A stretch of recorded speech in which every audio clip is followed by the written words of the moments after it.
Salut Alexis, ça va? Salut Quentin, ça va et toi?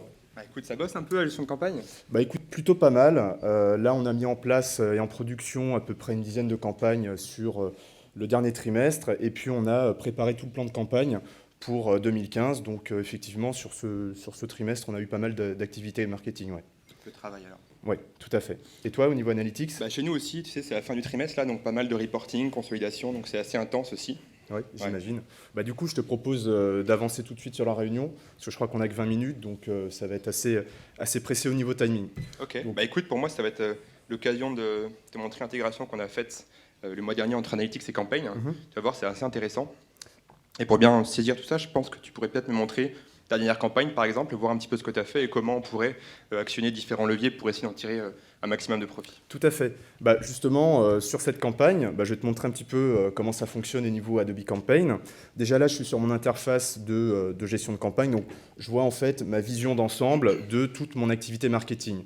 Alors, on parlait tout à l'heure d'analytics. Là, en fait, j'ai déjà des KPI qui sont très opérationnels sur mon activité, que je retrouve ici en haut. Et puis, pour avoir vraiment cette vision d'ensemble, en fait, j'ai aussi la gestion des tâches pour mes collaborateurs et puis les agences externes. Et également, j'ai la liste des dernières campagnes qui sont soit terminées, soit en cours d'édition, soit éventuellement qui nécessitent une intervention parce que mauvais ciblage ou demande de validation, par exemple. D'accord. C'est toujours aussi pixelisé que ça ou... Non, non, non, là c'est le projecteur. Donc mes campagnes, je les retrouve sous forme de liste, mais comme je t'ai dit, j'ai fait un planning quand même de campagne, et ce planning, en fait, je le retrouve sous forme calendaire. Donc j'ai vraiment la répartition de toutes mes campagnes sur mon année. Donc tu vois, celles qui sont en vert, c'est celles qui sont déjà exécutées, j'en ai d'autres avant, et puis j'en ai aussi ici, en fait, sur mon calendrier, qui sont en attente d'exécution, donc qui sont déjà planifiées. Ça me permet vraiment de gérer mes budgets, gérer mes coûts prévisionnels, et puis tester éventuellement mes cibles pour optimiser ma communication. D'accord. Et donc là, ce qui va m'intéresser, c'est vraiment de voir l'intégration entre Analytics et Campaign, justement sur cette dernière campagne, qui était en fait une offre promotionnelle sur l'ouverture d'un compte additionnel. Ok. Moi, c'est la première fois que je vois la plateforme. Tu peux peut-être m'expliquer comment ça marche un petit peu? Tout à fait. Bah, en fait, ici, je retrouve cette fois-ci un tableau de bord qui est vraiment dédié à ma campagne. Donc, je retrouve des éléments avec une granularité beaucoup plus fine que le tableau de bord que j'avais tout à l'heure, qui était vraiment un tableau de bord global. Donc, je retrouve en fait toutes mes ressources qui sont liées à ma campagne, tous les budgets, tous les briefs, PowerPoint, et éventuellement les ressources iconographiques pour la partie créa. Et puis, je retrouve ici les différentes tâches qui ont amené finalement à créer et à exécuter cette campagne. Donc, les réunions et les envois automatiques aux différents interlocuteurs. Et puis, comme j'ai déjà exécuté ma campagne, je retrouve en fait les différents canaux sur la partie diffusion à droite. D'accord. Alors, la campagne, ce n'est pas juste un tableau de bord, c'est aussi un workflow, finalement un scénario de ciblage et de communication. Et ce workflow, en fait, on le retrouve ici, donc j'ai déjà exécuté. C'est pour ça que je retrouve ici des comptages intermédiaires. Et j'imagine que ce seront les comptages que je retrouverai également sur Analytics. Ah, je l'espère, oui. Voilà, plutôt. Donc là, en fait, c'est une campagne cross-canal. Donc j'ai à l'origine un premier ciblage. Et puis ensuite, en fonction de leur appétence du canal, j'ai ici, par rapport à mes destinataires, envoyé soit des emails et pour certains, j'ai envoyé aussi une notification, un push sur le mur de l'application pour essayer justement de promouvoir l'offre.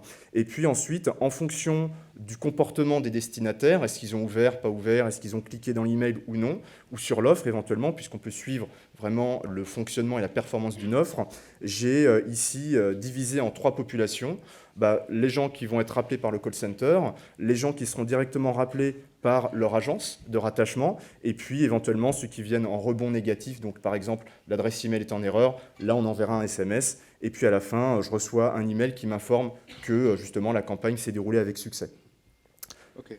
Donc si je reviens au début de mon scénario, je t'ai dit que je faisais un scénario de ciblage et de communication. En fait, le ciblage, ici, on travaillait sur le segment Gold, sur cette campagne. Et puis, le segment Gold, en fait, c'est ici tout simplement une valeur, donc mon segment RFM, qui est égal à Gold. Donc si je veux rajouter, par exemple, ici, un nouveau critère de filtrage, je vais accéder à tout mon modèle de données, donc tous les éléments soit de scoring, soit de segmentation, soit les données sociodémographiques ou métiers. Et puis, par exemple, si je veux ici utiliser le genre comme critère de sélection, je vais avoir les différents choix possibles. Et puis à la fin, j'aurai ici un aperçu de ma population et un comptage, a priori, des 2 critères réunis. Donc ça va vraiment créer l'intersection du segment Gold et des femmes, Est-ce que c'est ça que j'ai mis? Oui, effectivement. Donc là, ça va vraiment pouvoir m'aider à tester en temps réel justement mon ciblage. Ah, ça a l'air assez puissant. Et puis, une fois que j'ai fait mon ciblage, j'ai aussi mon ou mes canaux que je vais utiliser. Donc, soit je fais du cross-canal, soit je fais du monocanal, peu importe, hein, c'est la même interface. Et sur cet exemple-là, j'ai décidé de faire un email avec une offre. Et cette offre, en fait, pour l'instant, elle n'est pas dynamique. Je suis parti sur une offre statique qui est une réduction de 50 $ sur l'ouverture du compte additionnel. Donc, effectivement, j'ai bien ici mes ressources. Et si je regarde un petit peu plus haut, j'ai aussi de la personnalisation. Là, je fais appel en fait au champ de fusion, au champ du modèle de données. Donc c'est comme ça que je vais travailler. Donc là, tu vas pouvoir personnaliser tout ton email. Je vais pouvoir personnaliser tout l'email, effectivement, avec des champs de personnalisation, des blocs de personnalisation. Je peux même personnaliser l'objet, je peux personnaliser l'expéditeur pour faire en sorte que l'email parte, par exemple, de l'agence. D'accord. Et puis, une fois que j'ai exécuté justement ma campagne, si je reviens sur mon tableau de bord, j'ai accès ici à mes rapports, et j'ai un rapport qui me permet d'avoir une vision d'ensemble, quelque part de mon ROI, ou en tout cas un ROI opérationnel de mes campagnes, qui n'est pas exactement, je pense, le même type de tableau de bord que toi, tu peux avoir sur Analytics, parce que je ne vois pas forcément tout, je vois vraiment que ce qui est lié à campagne. Donc là, je retrouve des éléments de ROI online, offline, par rapport justement à mes canaux utilisés.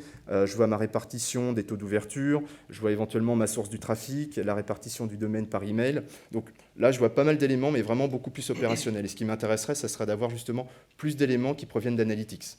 D'accord, bah écoute, je vais te montrer. Donc là, on va passer dans Adobe Analytics.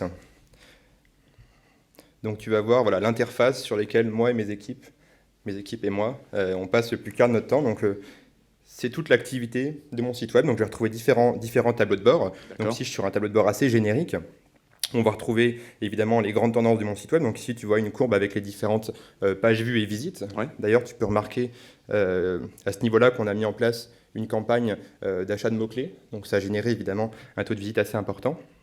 Ici, on a différents métriques. Donc évidemment, toujours le nombre de pages vues de visiteurs. Mais on a aussi raccroché le nombre de personnes qui ont souscrit un abonnement chez nous, qu'on verra compte.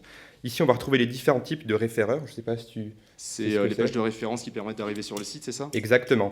Donc là, tu vois qu'on a quand même une grosse partie qui provient directement des personnes qui ont tapé l'adresse ou qui ont mis en bookmark l'adresse. Hein, comme il y a un site, il y a un site personnel donc, qui permet de gérer ses comptes, que beaucoup de gens passent par ici. On voit aussi qu'il y a une part importante qui provient des réseaux sociaux et de la partie moteur de recherche. Donc en fait, tous ces petits, ce qu'on appelle des reportlets dans Adobe Analytics, qui vont être en fait une version condensée de différents rapports. Et on va retrouver ici une partie intéressante et qui va nous intéresser ici, ça va être la partie Adobe Campaign. Donc c'est un rapport qui provient de l'intégration des deux outils, donc Adobe Analytics et Adobe Campaign, et qui va me permettre donc d'accéder. Donc là, j'ai ouvert ma reportlet, donc j'accède à un rapport qui est un petit peu plus riche, donc avec une partie graphique, une partie tabulaire, juste ici. Et donc là où ça va être intéressant, c'est qu'on va être capable de consolider à la fois des indicateurs site-centriques, donc provenant du site web, avec tes indicateurs à toi. Qui proviennent des campagnes. Exactement. Donc ici, tu vas retrouver tes différentes campagnes, donc les 12 campagnes que vous avez mis en place. Hein, j'ai suivi tout ça. Et puis, donc, avec la liste, enfin, le nombre d'emails envoyés, le nombre d'emails ouverts, par exemple, etc. Et donc, on va pouvoir raccrocher ces indicateurs-là avec, par exemple, des informations d'ouverture de compte. D'accord, donc une partie des données que tu vois là sur ton tableau de bord proviennent en fait des données de tracking de campagne. Exactement. Okay. Donc là, je suis capable de dire que ta campagne de réduction de 50 $ que tu as lancée la semaine dernière, elle a généré 5822 ouvertures de compte. Donc ce qui est plutôt logique, puisque c'était évidemment un ciblage de ta population Gold. Oui. Donc c'est plutôt logique que c'est bien transformé. Ce qui serait intéressant de voir, c'est de comparer, on va dire, le taux de conversion, le tunnel de conversion de mon site au global, avec évidemment, en adaptant évidemment ce tunnel-là à la population que tu as ciblée. Donc pour ça, c'est assez simple. J'ai créé un segment qui contient les personnes qui ont été ciblées, donc ton segment Gold, d'accord, et je vais créer à la volée, hein, c'est une des fonctionnalités de l'outil, de créer à la volée une comparaison des deux tunnels de conversion. Donc là, je vais récupérer donc le segment qui provient de ta campagne, et puis tu vas voir que la page va se recharger et je vais avoir mes deux tunnels de conversion côte à côte, et logiquement, en tout cas je l'espère, on devrait avoir un taux de conversion qui est supérieur au taux de conversion global. Donc c'est bien ce qu'on voit ici, on a un taux de transformation qui est de 4 points supérieur, un peu plus de 4 points supérieur au taux de transformation normal. Plutôt positif. Voilà. Donc c'est assez logique, mais on va quand même aller plus loin dans notre enquête et on va essayer de voir un petit peu le parcours que font ces personnes, donc qui prennent ta campagne sur le site web. Essayer de voir un petit peu comment on pourrait optimiser les choses. Donc là, on voit que, évidemment, les personnes arrivent sur la home et pour la majeure partie d'entre eux vont finir sur la partie application. Donc là, c'est la partie souscription et s'arrête à cette page-là. Donc là où ça pourrait être intéressant, c'est peut-être de mettre en place un segment de retargeting et de proposer, je ne sais pas, peut-être une réduction supplémentaire pour incentiver les gens, pour les inviter à ouvrir leur compte, à finaliser leur compte. Ça veut dire que là, tu pourrais me créer un segment à partir de ton analyse pour pouvoir faire de retargeting derrière. Exactement. Ok. Écoute, on peut le faire ensemble. Ça se fait très simplement. Donc je vais créer mon nouveau segment. Donc le segment, ça va être très simple, ça va être les gens qui viennent de ta campagne. Donc pour ça, j'ai mon segment Adobe Campaign. La connexion n'est pas terrible. Donc j'ai mon segment ici, donc ceux qui viennent de ta campagne, c'est le segment qu'on a vu précédemment. Et puis on va prendre les personnes qui n'ont pas finalisé leur souscription. Donc qui se sont arrêtés à la page Sign Up Step 1 et qui n'ont pas ouvert d'acompte. D'accord ? Ça me va. Donc on va donner évidemment un titre à mon segment, et puis on va sauver tout ça, et tu vas voir que normalement, tu devrais le récupérer instantanément dans Adobe Campaign, pour après, évidemment, je suppose, mettre en place une nouvelle stratégie de retargeting. Il nous reste 2 minutes, donc je te propose de démarrer la création de la campagne, okay. Et puis je la finirai plus tard. Okay. Donc si je reviens sur Campaign, ce que je vais faire, c'est que je vais revenir sur mon calendrier, rajouter une nouvelle opération. Alors plutôt que de la charger à partir de rien, en fait, je vais réutiliser un modèle existant. Et ce modèle, en fait, il va me permettre éventuellement d'avoir peut-être des scénarios préparamétrés. Là, en l'occurrence, je vais faire un scénario directement à partir d'une page blanche. Donc, je te disais tout à l'heure qu'on crée ce workflow, ce scénario, à partir des éléments qu'on a là. Donc, je fais tout simplement glisser, en fait, les objets. Donc là, je vais juste faire une campagne de retargeting avec un emailing. Et puis, cette campagne, donc, au lieu de sélectionner une population dans ma base, elle va sélectionner une liste, donc en fait, le segment que tu auras créé, donc, effectivement, avec Analytics. Donc ça, c'est le point de départ de ma campagne. Et puis ici, en fait, tout simplement, je vais envoyer un email avec une proposition, cette fois-ci, qui sera personnalisée, puisque manifestement, j'ai quelques petits écueils avec mon offre qui est statique. Ce que je vais faire, c'est que je vais utiliser ici déjà un autre modèle d'email qui ne contient plus une offre statique, mais qui contient une offre dynamique. Donc là, bon, ça n'a pas l'air brillant comme ça, mais si je regarde un aperçu par rapport à un profil qui est dans ma base de données, je vais prendre le premier, c'est Damien, lui aura une offre. Donc je descends ici et effectivement, je vois bien une offre à 60 $ cette fois-ci. Peut-être qu'il est... Bon, écoute, on n'est pas radin. Et puis, si je teste sur le profil de Mireille, par exemple, je vais probablement avoir une offre qui sera différente. Cette fois-ci, c'est 70 $, qui est peut-être plus adaptée à son type de profil. Je vérifierai, mais Mireille, elle va sûrement convertir.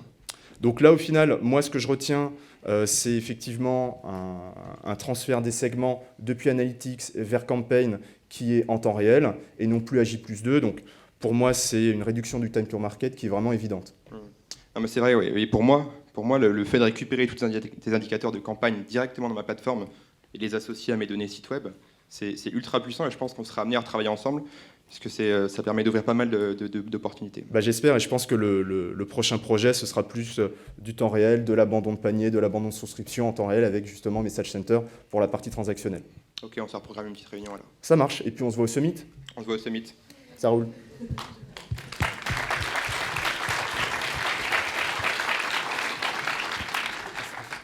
Merci beaucoup. Alors on va peut-être repasser sur... voilà, puisque vous évoquez le Summit, alors je ne sais pas si c'était fait exprès. Juste avant qu'on passe aux sessions de questions-réponses, je ne manque pas l'occasion de vous parler en fait du Summit pendant 10 secondes. Le Summit, qu'est-ce que c'est ? C'est l'événement le plus important en Europe concernant le digital marketing. Il a lieu à Londres les 29 et 30 avril. Nous allons avoir le plaisir d'accueillir plus de 3500 professionnels du marketing et du digital pendant 2 jours. Et pendant ces 2 jours, l'ensemble des participants vont pouvoir participer à plus de 110 ateliers différents qui vont couvrir l'ensemble des métiers du digital marketing. Nous allons avoir également le plaisir d'accueillir énormément d'entreprises, dont notamment beaucoup d'entreprises françaises qui viendront partager avec vous l'ensemble de leur expérience autour de la mise en place des nouvelles stratégies de marketing digital. Alors parmi elles, on a vu Renault aujourd'hui. Renault sera également présent bien évidemment au Summit, mais nous allons avoir des entreprises comme ST Microelectronics, BNP Paribas, Mythic et bien d'autres encore qui viendront partager avec vous l'ensemble de leurs expériences. Donc n'hésitez pas à nous rejoindre. Vous avez ici un petit QR code. Alors c'est un petit peu digital, pour certains c'est un petit peu has-been, mais c'est très efficace. Ou alors également l'adresse du summit.